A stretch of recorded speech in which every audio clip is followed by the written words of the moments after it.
زرغونیږي هیواد بیا رغیږي هیواد آبادیږي هیواد آبادیږي هیواد رابسي مسافر د د افغانستان ملي رادیو تلویزیون قدرمنو لیدونکو سلامونه او نیکې هیلې مې ومنئ. هیله ده چې ټول به جوړ او روغ وئ. زه محبوب الله سرور یم. د نن ورځې خپرونه مو له میدان وردګ ولایت څخه چمتو کړې. د میدان وردګ ولایت د نوم په اخیستلو سره هیوادوالو ته د دغه ولایت مشهوره میوه مڼې ذهن ته ورځي. مڼې په دغه ولایت کې په کلني ډول په زیاته کچه تولیدیږي. خو اوس د دغه میوې ځای نیونکې بله میوه چې د هیوادوالو محبوبیت خپل کړی ګیلاس دی چې دغه ولایت کې په زیاته پیمانه تولیدیږي. د نن ورځې خپرونه مو هم همدې ته ځانګړې کړې. د نن ورځې په خپرونه کې به راسره واورئ چې د میدان وردګ ولایت په کومو سیمو کې ګیلاس تولیدیږي، څه ډول ګیلاس تولیدیږي، دکانان یې له حاصلاتو څومره خوښ دي او دې ته ورته نور مسایل به د نن ورځې په خپرونه کې راسره واورئ. هیله ده د خپرونې په اورېدو کې تر پایه راسره ملتیا وکړئ.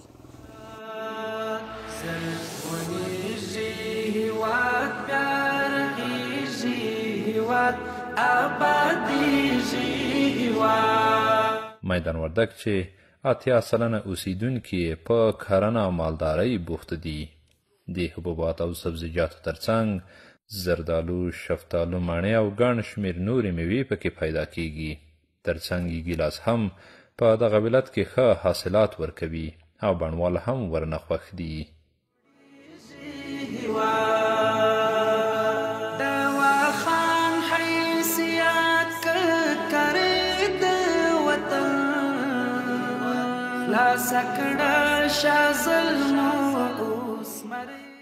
قدرمنو لیدونکو، لکه څنګه مو چې هم وړاندې یادونه وکړه چې د دغه ولایت ګیلاس اوس مشهوره میوه بدلیدونکي دي او زیاته کچه تولیدیږي. نو ترڅنګ مې د دغه ولایت د نرخ ولسوالۍ یو اوسیدونکی چې په دغه ولایت کې د ګیلاسو زیات باغونه لري او دی هغه د ساتنې او د رغونې مسؤل دی. له ده نه پوښتو چې ګیلاس څه ډول میوه ده، څه ډول روزل کیږي او همدارنګه حاصلات یې څه ډول دي. په دې اړه ورسره غږیږو. ډېره زیاته مننه کوم حاجي صاحب چې وخت دې راکړ. په لومړي سر کې د ځان راوپېژنه. نوم دې؟ نوم د ما نارګل دی. د سرمرجي اوسېدونکی یم. د ډاکټر صاحب د باغو مسؤل یم. مننه کوم حاجي صاحب. په دې اړه راته ووایه چې د ګیلاسو د میوې تولید څه ډول دی، څومره حاصل ورکوي؟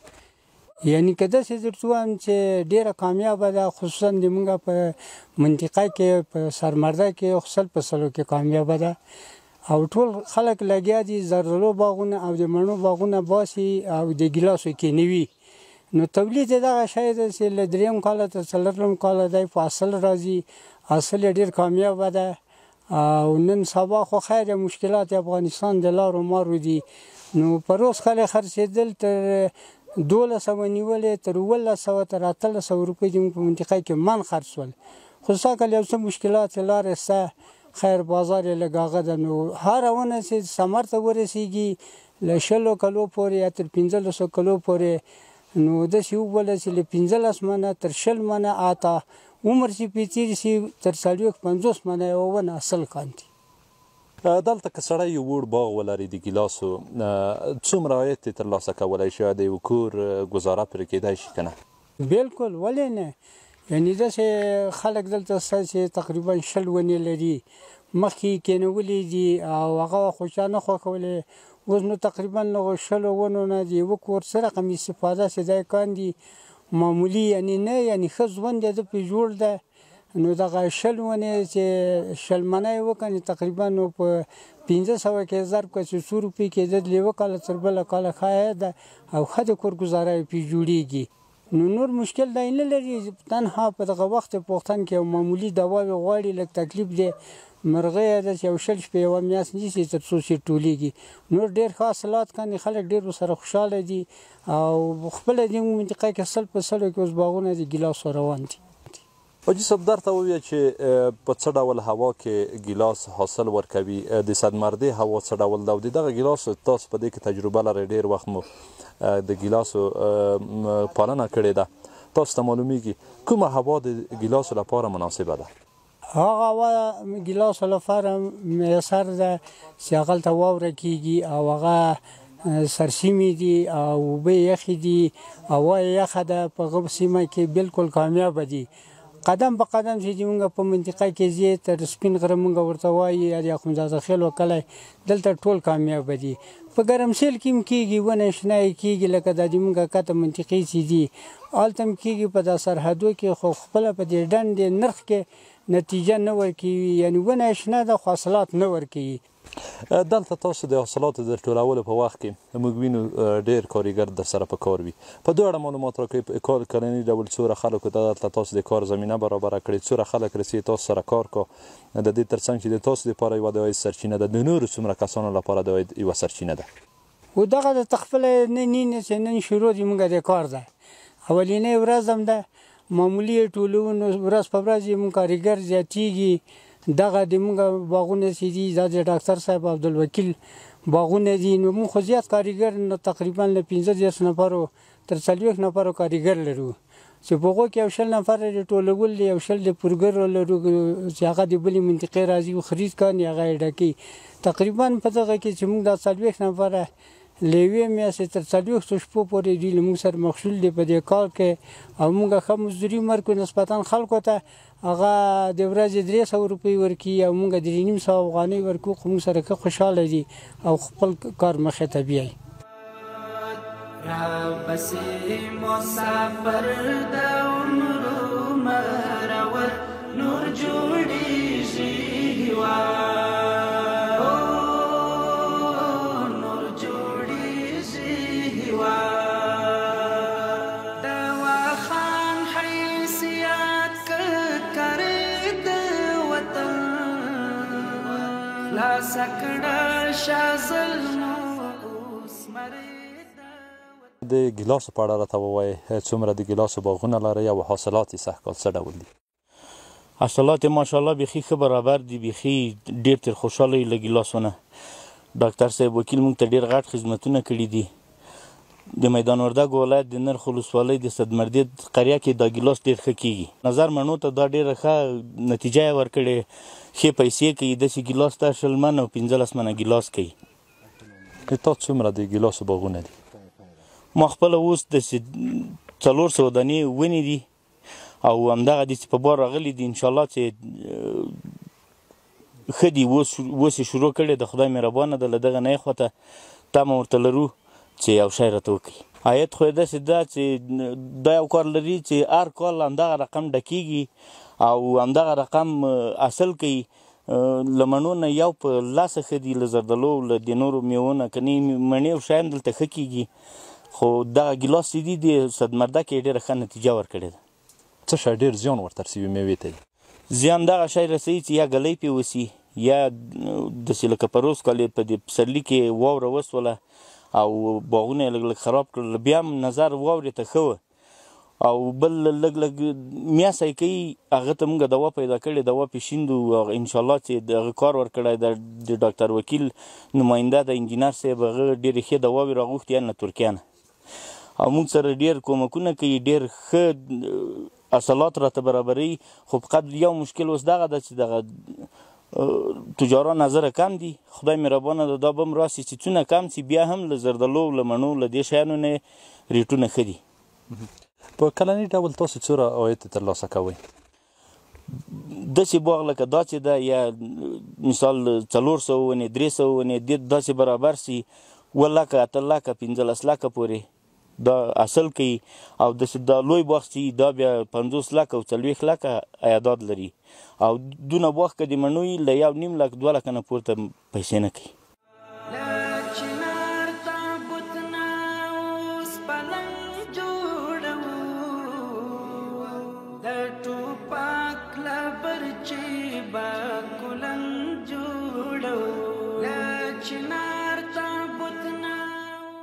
دلته خو قسم قسم ګیلاس کرل کېږي.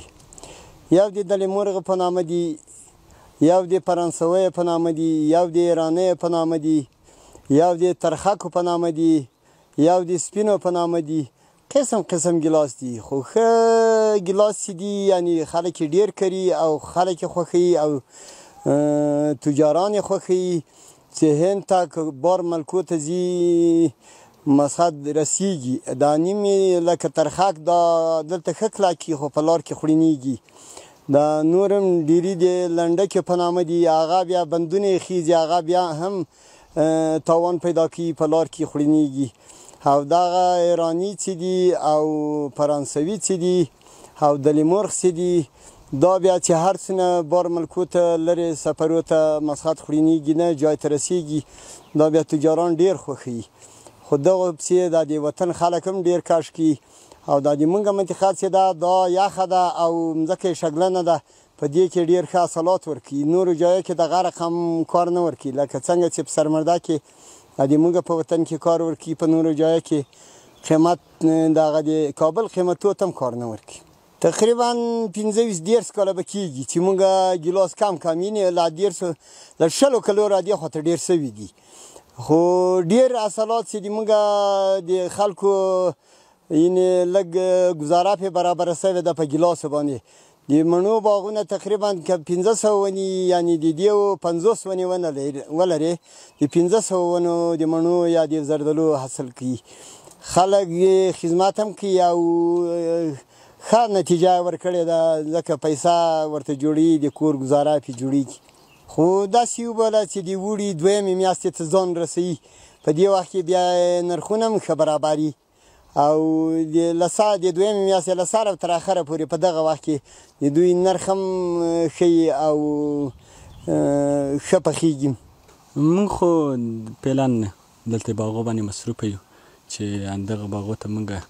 حاصلات لپاره دلته اوسېږو نو موږ فعلا اوس حاصلات چې دغه 12 کاله ته 15 کاله پورې دا ګیلاس دي ډېره ښه هغه دلته ورکړې ده نتیجه ورکړې ده چې ګیلاس په ښه نتیجه هغه هم ځي قیمتونه هم ښه دي او نور د موږ ورځني کارونه ډېر ښه مخته بیایي د افغانستان له اسلامي امارات غوښتنه دا ده او له د وزارت زراعت له دا غوښتنه ده چې موږ دغه ګیلاس په نورو هیوادو ته په ښه طریقه دغسې صادره شي او چې تر څو ښه بیه پیدا کړي دا تنها د موږ د هغه ګټه نه ده دا د تجارانو هم ګټه ده د کارګرو لپاره هم ګټه ده او د هیواد ټول هیواد لپاره ټوله دا ګټه ده چې تر څو له هیواد نه بهر صادر شي دا خو 15 ورځې 6 ورځې چې پاخه سي بیا تي ساتنه نشته که چیرې 15-6 ورځې کې د ورته لار برابر کړله تجار ورته پیدا سو خپل دی وایستله تر څو چې خپل ساحې ته رسیږي خرڅول لپاره ښه دی او که چیرې بیا له 6 ورځو 10 ورځو نه زیاتې 10 ورځې دي دغه نه چې خواته سي بیا تي دوی خپل ګیلاس هغه له لاس ورکوي خاصیت او خرابېږي نور جوړیږي دی ولاړ پر منبر د آباد ایمان ورکوي ساکل خو انشاءالله د ګیلاس حاصلات بیخي ښه دي نظر نور له کړو ته ساکل ډک هم دي او دا پروس کال په ښه بیه خرڅول خو ساکل نظر تیر کار ته ښه ډک دي نو په دې خاطر موږ له مشرانو نه دا غوښتنه ده چې دا بهر ته صادر شي تر څو دا ګیلاس په ښه بیه خرڅ شي دلته موږ ډېر کارګر لرو که چیرې دا بهر ته صادر شي موږ دغه کارګرو ته هم په ښه وخت پیسې ورکولی شي موږ ته هم ګټه ده او نور هم موږ سره دلته ډېر کارګر دي چې هغه په کار دي دا که چیرې دا په ښه بیه خرڅ نه شي نو موږ ته هم تاوان ده کارګرو ته هم تاوان ده او نورو خلکو ته هم تاوان ده موږ د مشرانو دا غوښتنه ده چې دا خارج ته ولیږي تر څو دغه تجارانو ته هم ګټه ورسي او موږ ته هم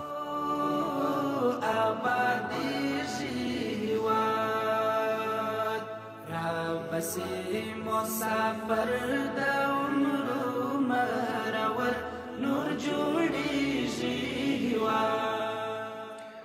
د ګیلاسو ښکلا او له خوندونو ډکې میوې نه یوازې د بڼوالو لپاره د عاید سرچینه برابره کړې بلکې د حاصلاتو راټولولو په وخت کې ګڼ شمېر کارګر هم له دوی سره په کار بوخت وي دغه کارګر زیات خوښ دي چې په خپله سیمه کې ورته د کار زمینه برابره شوې ده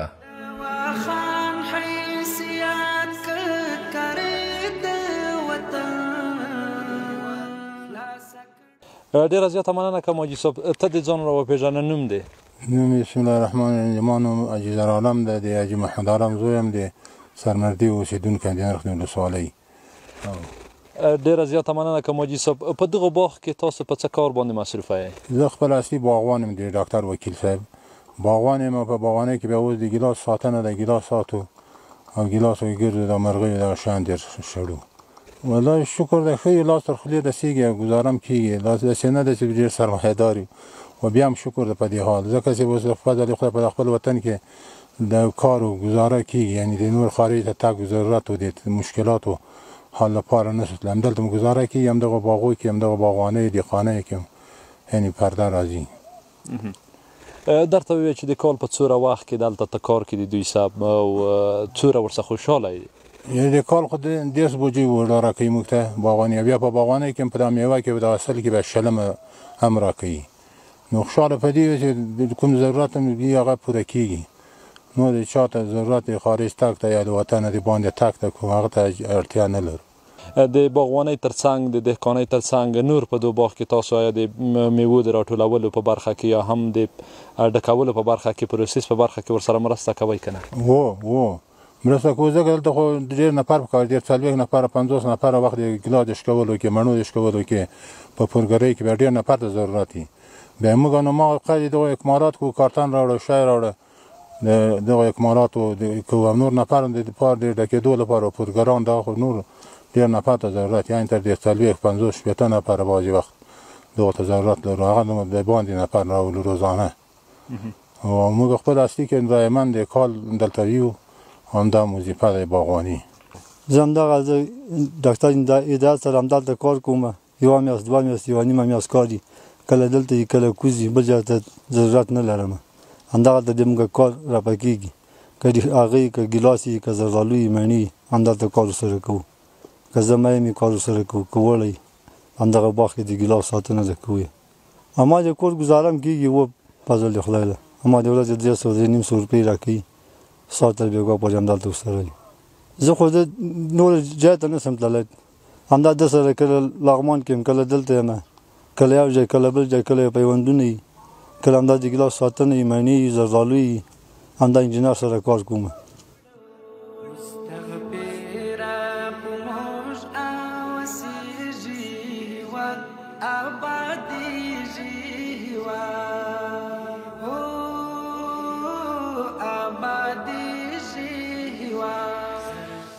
د میدان وردګ ولایت د کرنې اوبو لګولو او مالدارۍ ریاست د کرنیزو چارو مسؤلین وایي د دغه ولایت 259 هکتار ځمکه د ګیلاسو بڼونو پوښلې چې روان کال به تر 2300 متریک ټنو حاصلات ترې ترلاسه کړي.